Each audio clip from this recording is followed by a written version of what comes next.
Now, Teruki Endo joined the dev team for Remake about halfway through the development process, and he talked about trying to find the right balance when crafting the combat system for Remake because he didn't want to push the action element so far that the command-based menu got lost. He still wanted it to stay true to the original game.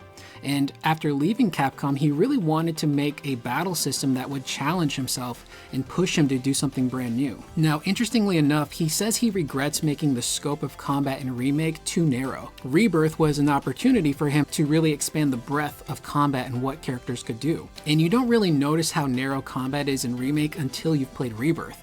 And playing Rebirth, you look back at Remake and it's like, oh yeah, this feels way more like a beta of what they wanted to do.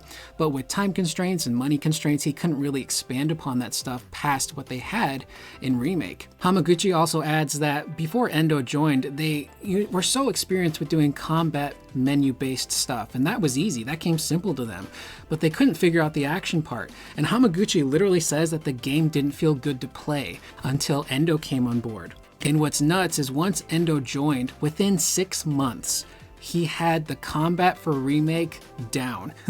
He came up with the entire idea of what the combat and action stuff would be in that short period of time, and then they would spend about a year or so just polishing things. So he had to come in, work with what he had, but also tear a lot down and kind of start from scratch in certain areas.